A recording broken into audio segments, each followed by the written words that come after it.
Awal cerita di Vietnam ada seorang bernama Choi Yong-gi yang merupakan anak dari orang kaya di Korea. Choi berencana membeli sebidang tanah di pinggiran kota yang bakal dijadikan tempat pariwisata. Di samping itu, ia juga sedang menunggu kenalan barunya yang mengaku sebagai pemilik rental mobil. Tanpa rasa curiga pun, Choi dengan santainya masuk ke dalam mobil tersebut.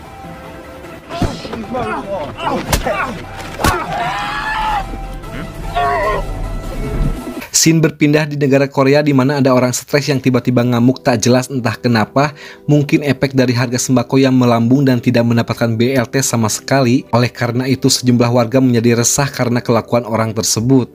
Tak lama setelah itu datang seseorang bernama Detektif Ma dalam situasi yang kurang memungkinkan lantaran ada dua penjaga toko yang jadi sandera. Detektif Ma tanpa basa-basi masuk lewat pintu belakang, walau hampir gagal tapi dia berhasil mengamankan orang stres itu.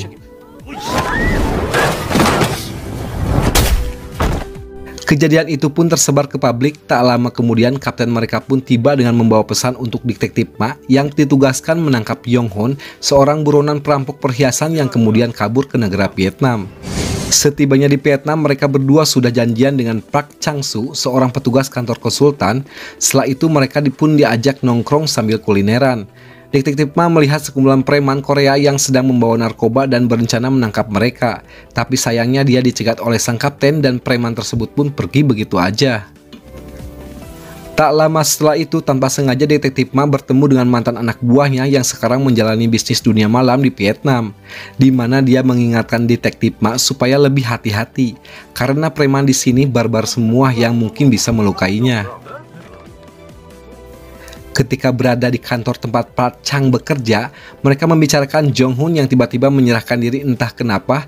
Namun di saat mereka berbincang langsung dengannya, terlihat Jong-hun menjawab karena menyesal. Jawaban tersebut jelas tidak cukup dan membuat rasa penasaran Detektif Ma yang kemudian menginterogasi Jong-hun dengan sedikit melakukan olahraga. Lalu Jong-hun beralasan kalau Lee Ji-di mencoba membunuhnya dikarenakan Jong-hun sendiri menggoda ceweknya. Setelah mendapatkan alamat JD tinggal, kapten dan Detektif Ma pun berencana membawa mereka kembali ke Korea. Mereka berdua mendatangi tempat kos JD. Melihat pintu terkunci, Detektif Ma pun membukanya dengan paksa dan mereka berdua kaget setelah melihat JD pun terbunuh.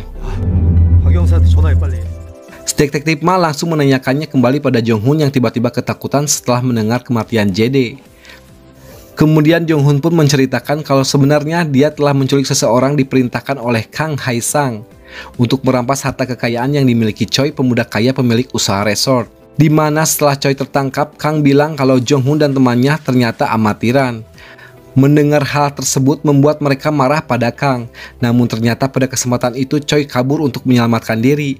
Tapi naasnya malah dikejar dan tertangkap oleh mereka. Walau Choi sempat meminta maaf dan akan memberikan uang dan emas batangan serta kode brankas, rupanya tetap begitu.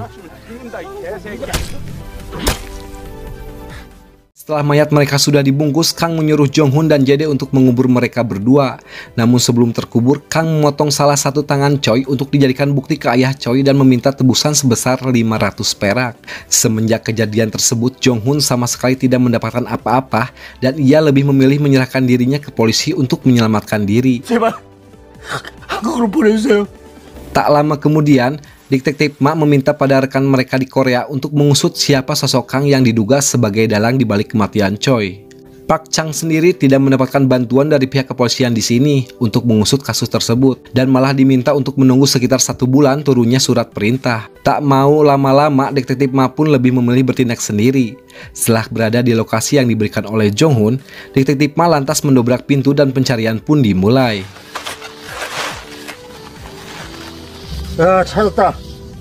찾았어. 여기도 있어요, 여기.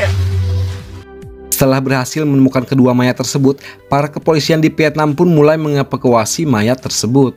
Untuk mengetahui informasi lebih jauh, Detektif Ma menelpon mantan anak buahnya untuk mencari informasi terkait keberadaan Kang. Dari sumber yang ia dapat, ada seorang preman lokal bernama Raku yang juga sedang mencari keberadaan Kang sekitar 3 hari yang lalu.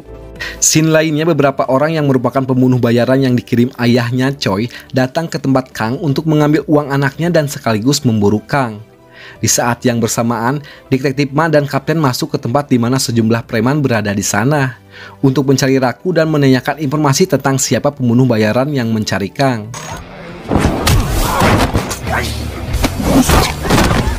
나가라고요 이 씨발로.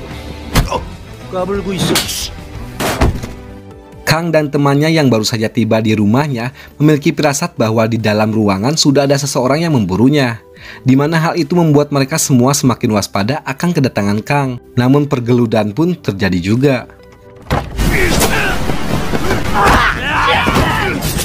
Tak lama sang kapten dan detektif Ma baru sampai di tempat kediaman Kang, yang mana mereka terkejut setelah melihat para pembunuh telah terbunuh. Tak hanya itu, di dalamnya juga banyak sekali tas milik para turis yang hilang baru-baru ini. Kang datang menyerang kapten, namun segera diatasi oleh detektif Ma.